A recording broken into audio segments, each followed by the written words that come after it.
All right, Andy. This is for Street Canoe skateboard website. Just got a bunch of questions for you. Where do you see yourself 10 years ago? Where do I see myself 10 years ago? 2001.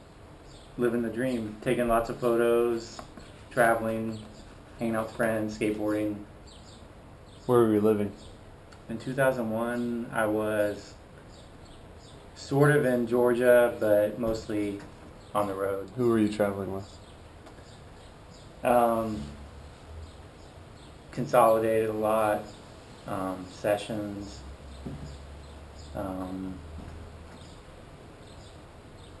Black Label?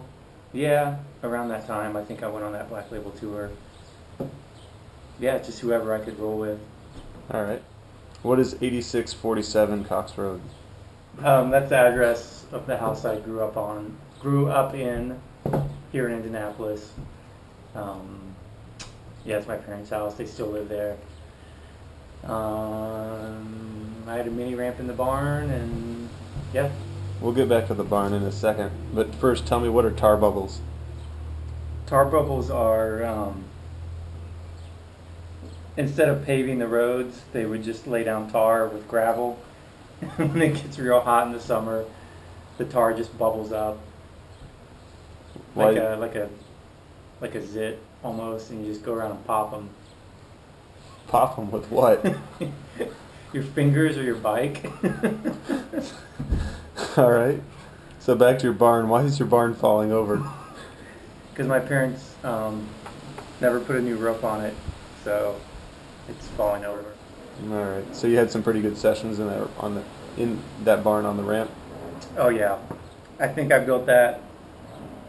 Well, I've been building ramps in there since I skated, and then the last half pipe I had, I think I built when I was a junior in high school, and it was probably there 12 or 13 years until the roof got so bad that I just tore it out. How did you get into shooting skateboard photos? Just carrying a camera around and going out skating. Yeah, are you talking professionally or? Just in general. Like, how did you get your first camera? How did you start shooting photos? My first camera was, my brother had a Pentax K1000, and I just borrowed it from him all the time and just shot crummy photos with that. And yeah, started making zines. What was the name of your zine? Don't ask me. How long was that going? Probably, I don't know, over a span of 10 years. I probably did it during that time, but I started it in high school. I don't remember how many issues I did, 20 something. Crazy. So. How were you inspired to shoot, or who inspired you to shoot? Get into it like more professionally with different lenses and. Well, I always remember when I was in college and I had crummy equipment and made zines, I would look at Thrasher and just be like, man, I really want to take photos like that and be published. And then I remember I met Lance Dalgart on a Santa Cruz tour. I'd met him a couple times, and I think the second time I just was picking his brain about photo stuff, and he was actually really cool. And I remember he wrote down a list of all the things I needed to take good pictures, and it was, well, at the time it was an f4 body, or these were maybe things he used, but it was pretty much the standard to get good photos. It was an f4 body, a 16 millimeter lens, a 70 to 210 lens, 2 Sunpack 544s, and a radio slave system. So that was basically my want list, and probably within a year I had the money to get it all. Did you get the money from working at McDonald's? No. Did you work at McDonald's? I did work at McDonald's. All right. Did you ever expect that shooting photos would take you all over the world? I didn't expect anything from it. Maybe I should have. No. I didn't expect anything from it. So anything I got, I was stoked on, whether it was, anything, going on a trip that was all paid, or having to pay for the whole thing yourself with your friends, and maybe you get a photo or two out of it. So I didn't expect anything, so whatever I got was fine with me. What was the favorite photo that you ever shot, skateboarding wise? I always liked the Pat Smith photo. Is that in with the group? It's of in photos? with the group of photos. It's a black and white of him doing kind of like a tweaker ollie off of a bump in Chicago, and just happened to be a cyclist riding by who's almost parallel with him, but he's probably a little in front of him because he's turning his head, looking to the side at him, and we didn't set it up or anything. It just kind of turned out like that. So I always liked that photo a lot. We're gonna change it up a little bit. What's up with your old haunted car? Basically, I got this Chevy Celebrity when my grandmother died. I inherited it from her, and it really had never left the state of Indiana. Like one of those where she just drives it to the grocery and to church and this and that. So I got this car, and I'm trying to think. I drove it all over the country, and it never broke down on me, never left me stranded, which is a miracle in itself. But I think after I'd had it for a year or so, I noticed on one day the odometer, and this was like a manual odometer, not the digital readout ones. It started rolling backwards, like the miles were going backwards really fast. And I thought, that's kind of weird. And then it was early in January, and I realized it was right around the same time that she died.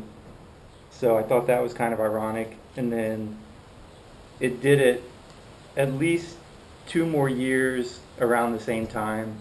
And the last time it did it, I actually had somebody sitting in the passenger seat, and they witnessed it.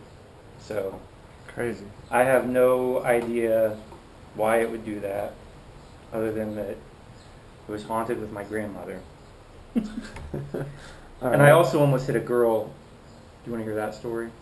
Yeah. The miracle story? Yeah. Okay.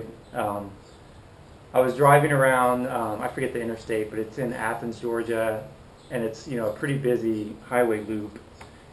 And it was even, I think it was like a Friday evening, so there should have been lots of traffic, but for some reason there wasn't. And I'm driving, and I look up ahead, and there's a mom and a little kid standing on the side of the road. On the highway? On the highway.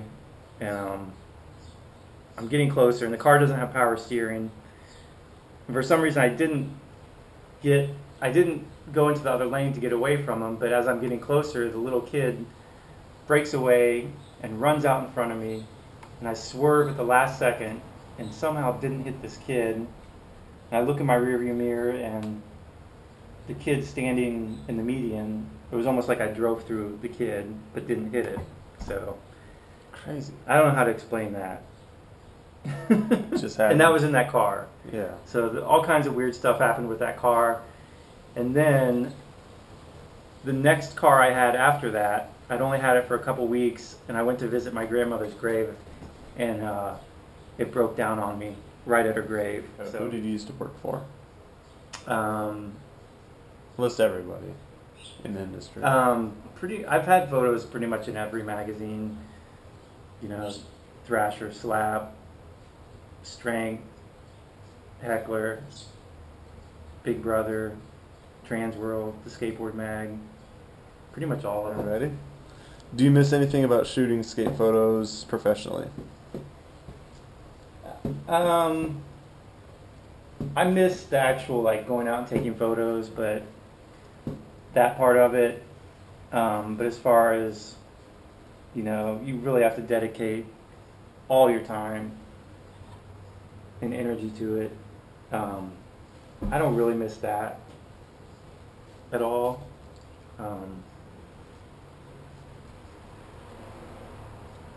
No. But actually hanging out with friends, and skating and shooting, I miss that. But people don't realize how much time goes into getting a photo published, and there's so much downtime, and I don't know. I just like to spend my time doing other things now. Do you miss anything about sitting at the bottom of a 12-stair rail shooting 9-year-olds? I never did that. Speaking of 9-year-olds, who shot Grant Taylor's first Alien Workshop ad, and how old was he? I did. He might have been 9. But that was fine because he landed his tricks really fast. He was that good back then? Yeah, he was. Does that have anything to do with his dad, Thomas? Oh, I'm sure. Skate coach, or just in the genes? Probably a little both. Yeah. I mean, he was raised in it, so that definitely doesn't hurt. Definitely. Do you have any good Gary Collins stories, or can you explain the quote-unquote "what'd the car do" story? What did the car do? There's a big group of us in Atlanta out skating. I think it was at like some restaurant or something. I'm trying to think how this happened. Anyways, we were getting kicked out. I think it was the cooks kicking us out. And one of the cooks was getting the license plate numbers. And was it Gary or was it Nate? It was Gary that was talking. Nate was skating. Who said what the cars do? Gary did. Gary said, what did the cars do when he was getting the plate numbers? I don't know. All right. Did it have anything to do with Nate in Atlanta jumping from one roof to another and landing on a restaurant that was open in the middle of the day? Probably. Kind of changing subjects a little bit. You seem to have a lot of old Honda motorcycles. How'd you get into those? How many do you have, and what are they? I think you got me into the Hondas. How? I don't know. You had one. Okay. I was living in Arizona. Yeah, but I remember I was looking at them all the time, and I'd be like, "Is this a good one? Is this a good one?" So I just finally got one for like $600. My first one. How many do you have? I've got 3 running ones right now. 4 if you count Maggie's, and then I've got another one that needs put together. All right. What are they? What kind of Hondas are they? A 77 CB550 Super Sport. A 78 750K. 71 CB100. And then a 77 CB550. You like old Hondas? Yeah. Okay. Why do you hate on Harleys so much when you're? I don't hate on Harleys. When you're a Sons of Anarchy fan. I don't hate on Harleys. I just hate people telling me to buy a Harley. Who tells you to buy a Harley? I'm not the only one. You're not the only one, but I'm not going to name names. All right. Would you ever consider buying one? Shut up. Right. Why do kids throw rocks at you? I don't know. Can you explain that story? I get rocks thrown at me all the time. I had some kids throw rocks at me on my motorcycle when I was going like 50, and they hit me in the arm with it, and it felt like a bullet in my arm, and I chased them down an alley, and they went into a house, but I couldn't see which house, which was probably a good thing. Probably. All right. Are we done? Sure. Okay. Thanks. What the hell is this thing you're playing with the whole time? It's a piñata that was filled with lottery tickets.